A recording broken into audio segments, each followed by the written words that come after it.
ಯಾವ್ದೋ ಒಂದು ಕಾರ್ಯಕ್ರಮ ಹೋಗ್ತಾ ಇದೆ ಸಾಲಾಪುರ್ಗೆ, ಈಗ ಅದು ಮುಗಿಸ್ಕೊಂಡ್ ಬರ್ತೀವಿ ಅಂತಂದೆ. ಬಟ್ 4 ಗಂಟೆ KDP ಮೀಟಿಂಗ್ ಇತ್ತು, ಎಲ್ಲ ಅಧಿಕಾರಿಗಳು ಬಂದಿದ್ರು. ಬಹಳ ಗೊತ್ತಾಯ್ತು. ನಾನು ಹೇಳಿದ್ದೆ ಮಾರುತಿ ಅವ್ರು ಫೋನ್ ಮಾಡಿ, ಬಂದೇ ಬರ್ತೀವಪ್ಪ ಇಷ್ಟೊತ್ತರಲ್ಲಿ ಅಂತ. ಈಗ ಮುಗಿಸ್ಕೊಂಡು ಸೀದಾ ಇಲ್ಲಿ ಬಂದೆ. ಈಗ ಗೌಡ್ರು ಹೇಳಿದ ಪ್ರಕಾರ 40-50 ವರ್ಷದಿಂದ ವೀರಭದ್ರ ಯತ್ನಾಳ್ ನೆನೆಗುದಿಗೆ ಬಿದ್ದಿತ್ತು. ನಾನು MLA ಆದ್ಮೇಲೆ ಬಹಳ ಜನ ಬಂದು ಎಲ್ಲ ಹೇಳಿದ್ರು ನನಗೆ, ನಾನು ಅದನ್ನ ತಲೆಗೆ ಹಾಕೊಂಡು 566 ಕೋಟಿ ರೂಪಾಯಿ ಸ್ಯಾಂಕ್ಷನ್ ಮಾಡಿಕೊಟ್ಟೆ. ನಿಮ್ಗೆಲ್ಲ ಗೊತ್ತಿದೆ, ಕಾರಣ ಇದೆ. ಎಲ್ಲಾ ಕಡೆ ಈ ಭಾಗದಾಗೆ ಒಂದು 30 ಹಳ್ಳಿಗೆ ನೀರಾವರಿ ಮಾಡ್ಬೇಕು ಅಂತ ಹೇಳಿ ನಾನು ಮಾಡೋದಾಯ್ತು, ಸ್ಯಾಂಕ್ಷನ್ ಆಯ್ತು. ಇನ್ನೇನ್ ಟೆಂಡರ್ ಕರ್ಸ್ ಶುರು ಮಾಡುವಾಗ ನಾನು ಸೋತ್ಬಿಟ್ಟೆ. 5 ವರ್ಷ ಮತ್ತೆ ಏನೇನಾಗ್ಲಿಲ್ಲ. ನಮ್ ಸರ್ಕಾರ ಬಂದು 2.5 ವರ್ಷ ಆಯ್ತು. ನಮ್ ಸರ್ಕಾರ ಬಂದಾಗ ಸ್ವಲ್ಪ ಆರ್ಥಿಕ ಪರಿಸ್ಥಿತಿ ಸ್ವಲ್ಪ ಪ್ರಾಬ್ಲಮ್ ಇದೆ, ನಿಮ್ಗೆಲ್ಲ ಗೊತ್ತು. ಆ ಸರ್ಕಾರದಾಗ ಒಂದೇ ಸಲ 566 ಕೋಟಿ ಒಂದೇ ಕ್ಯಾಬಿನೆಟ್ ಮಾಡಿಸಿದ್ದೆ. ಈಗ ಸ್ವಲ್ಪ ತೊಂದರೆ ಇದೆ. ತೊಂದರೆ ಆಗಿ ವಿಶೇಷವಾಗಿ ವೀರಭದ್ರ ಯತ್ನಾಳ್ ಕಾಂಟ್ರಾಕ್ಟರ್ ಸರಿಗಿಲ್ಲ. ಅವನು ತೆಗೆದು ಬೇರೆ ಕಡೆ ಹೋಗೋದು, ಅವ್ನು ಕೋರ್ಟ್ಗೆ ಹೋಗ್ಬಿಟ್ಟಿದ್ದಾನೆ. ಕೋರ್ಟ್ಗೆ ಹೋಗಿ ನೋಟಿಸ್ ಕೊಟ್ಟು ನನಗೆ ಕೆಲಸ ಸ್ಟಾಪ್ ಆಗಿರೋದು ನಿಜ. ಈ ಸಿದ್ದರಾಮಯ್ಯ ಅವ್ರಿಗೆ ಹೇಳಿ ಈಗ ನಬಾರ್ಡ್ ಹಾಕ್ಸಕ್ ಹೇಳಿದೀನಿ. ಈಗ 1-2-3 ತಿಂಗಳಿಗೆ ನಬಾರ್ಡ್ ಹಾಕ್ಸಿ ಮಿಕ್ಕಿದ ದುಡ್ಡೆಲ್ಲ ರಿಲೀಸ್ ಮಾಡ್ತಾರೆ. 100% ನಾನು ನೀವ್ ಹೇಳಿದ್ರಲ್ಲ ಮಾಡಿದ್ರೆ ಅಶೋಕ್ ಪಟ್ಟಣ ಓಟೆ ಹಾಕ್ಬಾರ್ದು ಕ್ಯಾನ್ವಸ್ ಮಾಡ್ತೀಯ, ನಾನೇ ಬರೋದೇ ಇಲ್ಲ. ಕೆಲಸ ಇದ್ರೆ ಆಯ್ತಲ್ಲ, ನಾನೇ ಬರೋದಿಲ್ಲ. ಅಲ್ಲ ಮಾತು ಹೇಳ್ತೀನಿ. ಈಗ ನೀವು ಹೇಳ್ಬಾರ್ದಾಯ್ತು ಹೇಳಿರಿ. ನಾನು ಪ್ರಾಮಾಣಿಕವಾಗಿ ಯಾರ ಎಷ್ಟು ಜನ MLA ಪ್ರಯತ್ನ ಪಟ್ಟರು ಆಗಿರಲಿಲ್ಲ. ಸಿದ್ದರಾಮಯ್ಯ ಬಡವರು ಇದ್ದಾರೆ, ಬಹಳ ಜನ ರೈತರಿಗೆ ಅನ್ಯಾಯ ಆಗ್ತದೆ, ಮಾಡ್ಬೇಕು ಅಂತ ಹೇಳಿ ಪಾಪ ಕ್ಯಾಬಿನೆಟ್ ಹೊಸದಾಗಿಟ್ಟು 566 ಕೋಟಿ ಸ್ಯಾಂಕ್ಷನ್ ಮಾಡಿ ಒಂದೇ ತಿಂಗಳು ನಮ್ ದುರಾದೃಷ್ಟ ಏನ್ ಕತೆ ಗೊತ್ತಿಲ್ಲ, ಸೋಲೋಗೆಲ್ಲ ಇದ್ದೇ ರಾಜ್ಯಗಳು ಇರ್ಲಿ. 5 ವರ್ಷ ಏನ್ ಬಂದ್ರೆ 5 ವರ್ಷ ಫಸ್ಟ್ ಕ್ಲಾಸ್ ಬಿಜೆಪಿ ಸರ್ಕಾರ ಏನ್ ಬೇಕಾದ್ರೆ ಮಾಡ್ಬಾಯ್ತು, ಏನೂ ಮಾಡ್ಲಿಲ್ಲ. ಅದು ನಮ್ಗೆ ದುಃಖ ಅನಿಸ್ತು, ಏನಪ್ಪ ಹಿಂಗಾಯ್ತು ಅಂತ. ಅದಲ್ಲದೆ ಸಾಲಾಪರ ನಾನು ಮಾಡಿಸಿದೆ. ಎರಡು ಸುಮಾರು 60 ಹಳ್ಳಿ, 260 ಹಳ್ಳಿಗೆ ಸಾಲಾಪರ 90% ಆಗ್ಬಿಟ್ಟೈತೆ. ಇದು ವೀರಭದ್ರ ಬರೀ 50% ಆಗಿಲ್ಲ. ಅವನು ದೊಡ್ಡವನಿದ್ದಾನೆ, ಹೈದರಾಬಾದ್ ಇವ ಹುಬ್ಬಳ್ಳಿ. ಅವನು ಬಹಳ ಕಾರ್ಯ ಮಾಡ್ಕೊಂಡು ಕೂತಾನೆ. ಅವ್ನಿಗೆ DK ಶಿವಮೊಗ್ಗ ಮೊನ್ನೆ ಕೂಡ ಮಾತಾಡಿದ್ವಿ, ಅವ್ನು ತೆಗೆದು ಹಾಕ್ಲೇಬೇಕಂತ ಸಿದ್ದರಾಮಯ್ಯ ಎಲ್ಲ ಕೂಡ ಮಾಡಿ ಆನ್ಗೋಯಿಂಗ್ ಬರ್ತೀವಿ.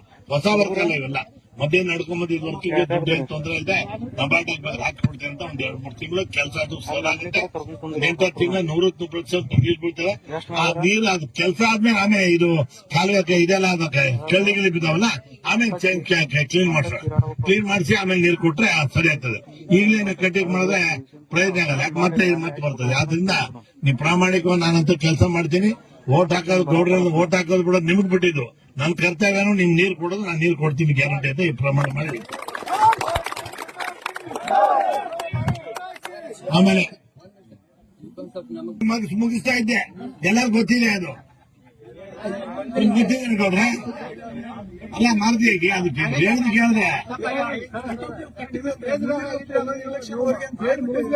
ಅದಕ್ಕೆ ಅದಾಯ್ತು ಮಾಡಿದೀಗ.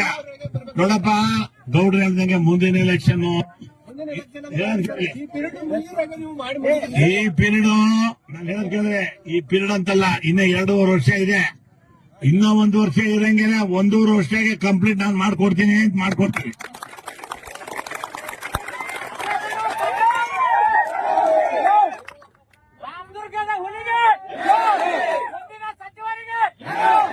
ನಿಮ್ಮ ಆಶೀರ್ವಾದ ಇದ್ರೆ ಸಚಿವ ಆಗ್ತೀನಿ, ಎಲ್ಲ ಆಗ್ತೀನಿ.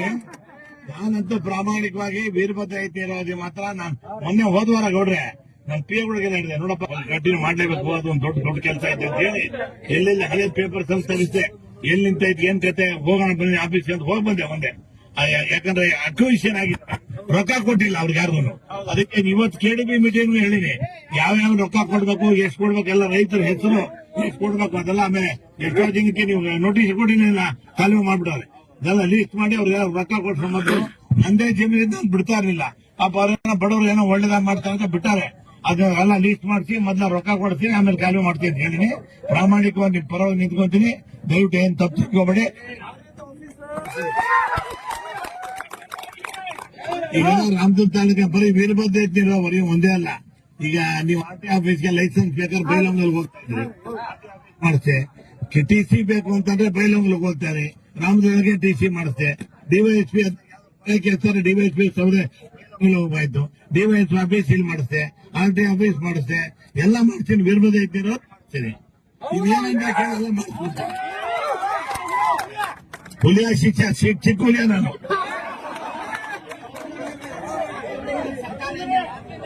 ಮತ್ತೆ ಇವತ್ತಿನ ದಿನ ಬಹಳ ಸಂತೋಷದ ಒಂದು ಸುದ್ದಿ ಅಂದ್ರೆ ನಮ್ಮ ಮುಖ್ಯಮಂತ್ರಿಯವರು ಇವತ್ತಿನ ದಿನ ಎಲ್ಲಾ ಸಕ್ಕರೆ ಫ್ಯಾಕ್ಟರಿ ಓನರ್ಗಳು ಕರ್ಕೊಂಡು 3,300 ರೂಪಾಯಿ ನೀವು ಕೊಡ್ಲೇಬೇಕು, ಇಲ್ಲ ನಿಮ್ಮ ಮೇಲೆ ಆಕ್ಷನ್ ತಗೊಂತಿದ್ದೇಳಿ ಧಮಕಿ ಕೊಟ್ಟ ಮೇಲೆ ಒಪ್ಕೊಂಡಿದ್ದಾರೆ. ಗೌಡ್ರು ಹೇಳ್ದಂಗೆ ನಮ್ಗೇನ್ ಫುಲ್ ಸಮಾಧಾನ ಆಗಿಲ್ಲ. ನನಗೂ ಕೂಡ 3,500 ರೂಪಾಯಿ ಕೊಡ್ಬೇಕಾಯ್ತು. ಆದ್ರೆ ತಾತ್ಕಾಲಿಕವಾಗಿ ಅವ್ರು ಒಪ್ಕೊಂಡಿದಾರಲ್ಲ, ಈ ಸದ್ಯಕ್ಕೆ 3,300 ರೂಪಾಯಿ ತಗೊಂಡು ಸದ್ಯಕ್ಕೆ ಚಳುವಳಿ ನಿಲ್ಲಿಸಿ ಮುಂದಿನ ಹಂತದ ಹೋರಾಟ ಆಮೇಲೆ ಮತ್ತೆ ಮಾತಾಡೋಣ ಅಂತೇಳಿ ಇವತ್ತು ರೈತ ನಾಯಕ ಮಾತಾಡಿದ್ರೆ ಸರ್ಕಾರ ಪರವಾಗಿ ಧನ್ಯವಾದಗಳು.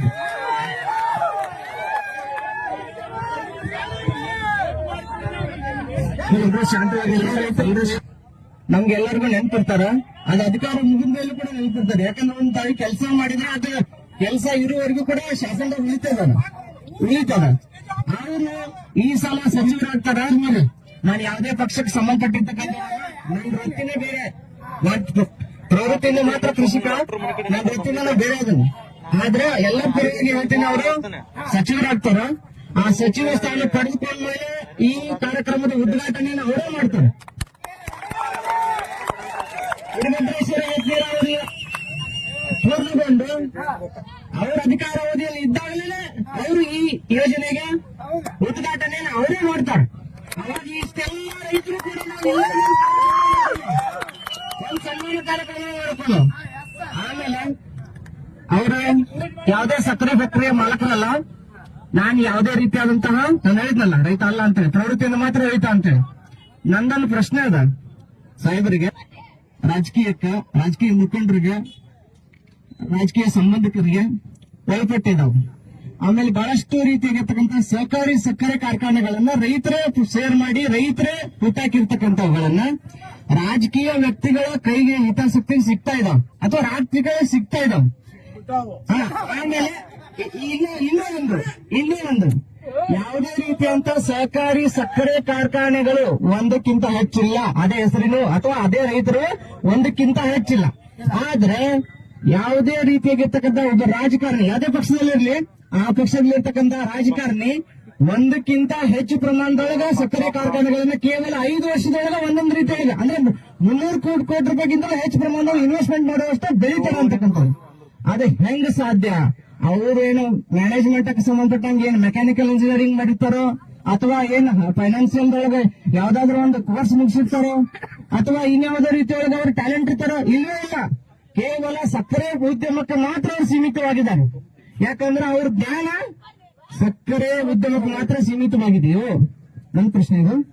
ಆಮೇಲೆ ಅವರು ಅಷ್ಟು ಟ್ಯಾಲೆಂಟೆಡ್ ಆಗಿ ಒಂದು ಫ್ಯಾಕ್ಟರಿ ನಂತರ ಮತ್ತೊಂದು ಫ್ಯಾಕ್ಟರಿ ಮಾಡ್ತಕ್ಕಂಥ ಮ್ಯಾನೇಜ್ಮೆಂಟ್ ಅವ್ರ ತಲೆಯೊಳಗೆ ಇತ್ತು ಅಂದ್ರೆ, ಅಷ್ಟು ಬುದ್ಧಿಶಕ್ತಿ ಅವರಲ್ಲಿ ಇತ್ತು ಅಂದ್ರೆ ಬೇರೆ ಬೇರೆ ರೀತಿಯಂತ ಕೈಗಾರಿಕೆಗಳನ್ನು ಸ್ಥಾಪನೆ ಮಾಡಿ ರೈತರಿಗೆ ಉದ್ಯೋಗಾವಕಾಶಗಳನ್ನು ಕೊಡ್ತಕ್ಕಂಥದ್ದು, ನಿರುದ್ಯೋಗಿಗಳಿಗೆ ಉದ್ಯೋಗ ಕೊಡ್ತಕ್ಕಂಥ ಕೆಲಸ ಮಾಡಬೇಕು. ಮತ್ತು ಆಯಾ ಪ್ರದೇಶಗಳ ಪ್ರಾದೇಶಿಕ ಅಸಮತೋಲನ ಅಂತ ಏನಿದೆ ಅದನ್ನ ಕಡಿಮೆ ಮಾಡ್ತಕ್ಕಂಥ ಕೆಲಸ ಅವ್ರಿಗೆ ಯಾಕೆ ಆಗ್ತಾ ಇಲ್ಲ ಅಂತಕ್ಕಂಥದಕ್ಕೆ ನಮ್ಮ ಮಾನ್ಯ ಶಾಸಕರು ಉತ್ತರ ಕೊಡ್ಬೇಕಂತ ವಿನಂತಿಸ್ಕೊಳ್ತಾ ಇದ್ದೀನಿ. ನೀವು ಕೇಳುವ ಪ್ರಶ್ನೆ ಬಹಳ ದೊಡ್ಡ ಪ್ರಶ್ನೆ ಕೇಳ್ಬಿಟ್ಟಿದೆ. ಯಾಕಂದ್ರೆ ಯಾರ್ಯಾರೋ ರಾಜಕೀಯ ನಾಯಕರು ಯಾವ್ಯಾವ ಪಕ್ಷದಾಗ ಹೆಂಗ್ ಸಕ್ಕರೆ ಫ್ಯಾಕ್ಟ್ರಿ ಮಾಡೋದು ನಿಮ್ಗೆಲ್ಲ ಗೊತ್ತೈತೆ. ಬಾಯಿಂದ ಯಾಕೆ ಕೇಳ್ತೀರಪ್ಪ? ಎಲ್ಲರೂ ಗೊತ್ತೈತೆ ಅವ್ರಿಗೆಲ್ಲ. ರೊಕ್ಕ ಹೆಂಗ್ ಮಾಡ್ಬೇಕು ಅಂತ ಅವ್ರಿಗೆಲ್ಲ ಗೊತ್ತಿದೆ. ನೀವು ಸೊಸೈಟಿ ಅವ್ರನ್ನ ನೀವೆಲ್ಲ ಕೊಟ್ಟಲ್ಲ ಸಕ್ಕರೆ ಫ್ಯಾಕ್ಟ್ರಿ ಬದಲಾವಣೆ ಸ್ಟ್ರೈಕ್ ಮಾಡಿ ಕಳ್ಸ್ಕೊಂಡು ಯಾರು ಬೇಡಂತೆ? ನಾನು ಬರ್ತೀನಿ ಅಲ್ವಾ? ಬೇಡ, ದಯವಿಟ್ಟು ಎಲ್ಲ ದೇವ್ರು ಒಳ್ಳೇದ್ ಮಾಡ್ಲಿ. ಸರ್ಕಾರ ಕೊಟ್ಟಿರೋ ನಿಮ್ಗೆ ಹಣಕ್ಕೆ ನೀವೆಲ್ಲ ಖುಷಿಯಾಗಿದ್ದೀರಿ. ಮತ್ತೆ ಯಾವುದು ಶಾಂತಿ ಭಂಗ ಆಗದೆ ಅಂತದ್ದು ನೀವೆಲ್ಲ ಮಾಡಿಕೊಂಡು ಶಾಂತವಾಗಿ ನೀವು ಸತ್ಯಾಗ್ರಹ ಮಾಡಿದ್ದೀರಿ. ಮಂಜಾಳ ಬೇಜಕ್ಕೆ ಮತ್ತೆ ಉಳ್ಳಾಗಡ್ಡಿಗೆ ಬೆಂಬಲ ಬೆಲೆ ಪರಿಹಾರ ಕೊಡೋಕ್ಕೋಸ್ಕರ ಲಿಮಿಟ್ ಆಗಿ ಸಂಬಂಧಪಟ್ಟ ಪರಿಹಾರಕ್ಕಾಗಲಿ ಖರೀದಿ ಕೇಂದ್ರಕ್ಕಾಗಲಿ ಆದಷ್ಟು ಬೇಗನೆ ನಾಳೆ ನಾನು ಅದಕ್ಕೆ ಮಾತಾಡಿ 4-5 ದಿನದಲ್ಲಿ ಖರೀದಿ ಕೇಂದ್ರ ಮಾಡಕ್ಕೆ ನಾನು ಅನುಕೂಲ ಮಾಡ್ಕೊಡ್ತೇನೆ ಸರ್. ಇಲ್ಲಿ ಕ್ರಾಸು ಒಂದು ಈ ಕಡೆ 10 ಊರಿಗೆ, ಈ ಕಡೆ 10 ಊರಿಗೆ ಸೆಂಟರ್ ಇದ್ದಾರೆ. ಆಮೇಲೆ ಬಹಳಷ್ಟು ಊರುಗಳಿಂದ ಬರ್ತಕ್ಕಂಥವ್ರು ಇಲ್ಲೇ ಅನುಕೂಲ ಆಗ್ತದ ಅವ್ರಿಗೆ ಬೇರೆ ಬೇರೆ ಊರುಗಳಿಗೆ. ಫಾರ್ ಎಕ್ಸಾಂಪಲ್ ಹೇಳ್ಬೇಕಂದ್ರೆ ಇದು ನಿಯರೆಸ್ಟ್ ಬೆಳಗಾವಿಗೆ ಹೋಗ್ಲಿಕ್ಕೆ, ಬಾಗಲಕೋಟೆಗೆ ಹೋಗ್ಲಿಕ್ಕೆ, ಮತ್ತೆ ಬೇರೆ ಯಾವ್ದಾದ್ರು ಊರಿಗೆ ಹೋಗ್ಲಿಕ್ಕೆ ಬಹಳಷ್ಟು ಹತ್ತಿರವಾಗಿರ್ತಕ್ಕಂಥ ಬಸ್ ಸ್ಟ್ಯಾಂಡ್ ಆಗಿದೆ ಇದು. ಇಲ್ಲಿ ಕೇವಲ ರಾಮದುರ್ಗ ಡಿಪೋದು ಬೆಳಗಾವಿ ಡಿಪೋದು ಮಾತ್ರ ಅಷ್ಟೇ ಬಸ್ಗಳು ಮಾತ್ರ ನಿಲ್ತಾ ಇದ್ದಾವೆ. ಉಳಿದ ಯಾವುದೇ ರೀತಿಯಾಗಿರ್ತಕ್ಕಂಥ ಸಾರಿಗೆ ನಿಯಮಕ್ಕೆ ಸಂಬಂಧಪಟ್ಟಿರ್ತಕ್ಕಂಥ ಬಸ್ಗಳು ನಿಲ್ತಾ ಇಲ್ಲ. ಅದಕ್ಕೆ ತಾವು ಅನುಗುಣ ಮಾಡಿ ಇಲ್ಲೊಂದು ಬಸ್ ಸ್ಟ್ಯಾಂಡ್ ಮಾಡೋದ್ರ ಮೂಲಕ ನಿಲ್ದಾಣ ವ್ಯವಸ್ಥೆ ಮಾಡ್ಕೊಳ್ಬೇಕಂತ ಜಾಗ ಕೊಡ್ತೇನೆ.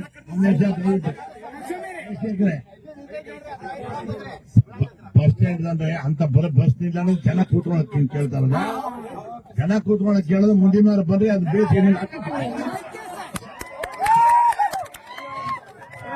ಎಸ್ಟಿಮೇಟ್ ಮಾಡಿಸಿ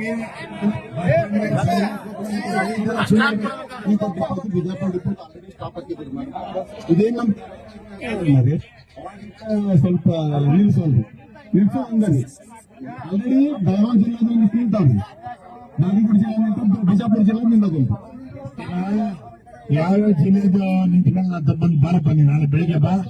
ಬಟ್ ಇವ್ರಿಗೆಲ್ಲ ಕರ್ಸಿ ಡಿಪೋ ಮ್ಯಾನೇಜರ್ನ ಕರ್ಸಿ ಎಲ್ಲ ಕ್ಲೀನ್ ಆಗಿ ಇನ್ಸ್ಟ್ರಕ್ಷನ್ ಕೊಡ್ತೀನಿ. ಈ ಬಸ್ ಸ್ಟ್ಯಾಂಡ್ ಇದೆಯಲ್ಲ, ಒಂದ್ ನಿಮಿಷ ನೋಡಕ್ಕೇನೋ ಕಲ್ಲಿದ್ದಂಗಿದಪ್ಪ, ಅದು ನನಗೆ ಗೊತ್ತಿಲ್ಲ. ಒಳ್ಳೆ ಡ್ಯಾಮೇಜ್ ಇರೋದ ಮಾಡ್ಸೋಣ, ಅದೆಲ್ಲ ಹೊಸ ರೂಪ ಕೊಟ್ಟು ಒಂದು ಬಸ್ ಸ್ಟ್ಯಾಂಡ್ ಮಾಡಿಸ್ಕೊಡ್ತೀನಿ ಆಯ್ತಾ. ದೊಡ್ಡದಾಗಿ ಸರಿ ಮಾಡಿಸ್ಬಿಡ್ತೀನಿ. ನಮಸ್ಕಾರ, ಹೋಗಿ ಬರ್ತೀವಿ ಸರ್. ನಿಮ್ಮ ಆಶೀರ್ವಾದ ಮೇಲೆ ಯಾವಾಗಲೂ ಇರಬೇಕು, ನಿಮ್ ಕೆಲಸ ಮಾಡ್ಕೊಡ್ತೀವಿ ಸರ್. ಹೇಳಪ್ಪ. ಪಾಕಿಸ್ತಾನದೊಳಗೆ ನೀವು ಕೂಡ ಸಾಕಷ್ಟು ಅವರಿಗೆ ಮಲ್ಲಣ್ಣ ಎಡ್ವರ್ಡ್ ಸರ್ ಅವರಿಗೆ ಯಲಂಬೂರು ತಾಲೂಕಿನ ಪ್ರತಿಯೊಂದು ಸೊಸೈಟಿಗೂ ಹೆಚ್ಚಿನ ಒಂದು ಪತ್ತನ ತಂದು ಎಲ್ಲ ಪ್ರತಿಯೊಂದು ಸೊಸೈಟಿಗೆ ಪತ್ತನ ತಂದು ಕೊಡೋಕನ್ನು ತಮ್ಮಲ್ಲಿ ಮನವಿ ಮಾಡ್ಕೊತೀವಿ. ಒಂದು ವಿಷಯ, ತಾವು ಮಲ್ಲಣ್ಣ ಯಾದವ್ ನಾವು ಬೇರೆ ತಾಲೂಕಿನ ಬಂದಿಲ್ಲ ಕೈ ಹಾಕಬಾರ್ದು ಅಂತ ಹೇಳಿದ ಆ ದೃಷ್ಟಿಯಿಂದ ನಾವೆಲ್ಲ ತಾಲೂಕಿಗೆ ಒಂದು ಒಳ್ಳೆ ಕೆಲಸ ನಮಗೆ ಈಗ ಸರ್ಕಾರದ ಒಂದು ಸಿಹಿ ಸುದ್ದಿ ಕೊಟ್ಟಾರ 3,300 ಅಂತ. ಹಾಗೆ ಸಿದ್ದರಾಮಯ್ಯ ಅವರು ನನ್ನ ಮೇಲೆ ಪ್ರೀತಿ ಇಟ್ಟು ನಮ್ಮ ಹುಡುಗ ಬೆಳಿಬೇಕು ಅಂತ ಹೇಳಿ ಡಿಸಿಸಿ ಬ್ಯಾಂಕ್ ಸರ್ಕಾರದಿಂದ ಈಗ ನಾಮಿನೇಷನ್ ಮಾಡಿದ್ದಾರೆ. ಇವತ್ತು ಮಲ್ಲಣ್ಣ ಹೆಂಗಿದಾರೋ ಅದೇ ತರ ನಾನು ಮೆಂಬರ್ ಆಗಿದೆ. ನಿಮ್ಗೆ ಏನೇನು ಪತ್ರ ಬೇಕು ಎಲ್ಲ ನೀವು ಡಬಲ್ ಮಾಡ್ಕೊಳ್ಳಿ. ಏನಾದ್ರು ನಿಮ್ಮ ರೈತರ ಬೆಂಬಲವಾಗಿ ನಾವು ಯಾವತ್ತೂ ಇರ್ತೀವಿ. ಯಾವ ಬೇಕಾದ್ರೆ ಬರ್ಬೋದು, ಯಾವ ಪಕ್ಷ ಈ ಪಕ್ಷ ಎಲ್ಲ ಅಭಿವೃದ್ಧಿ ಕೆಲಸ ಮಾಡೋಣ ಎಲ್ಲ ಸೇರಿ. ನಮಸ್ಕಾರ.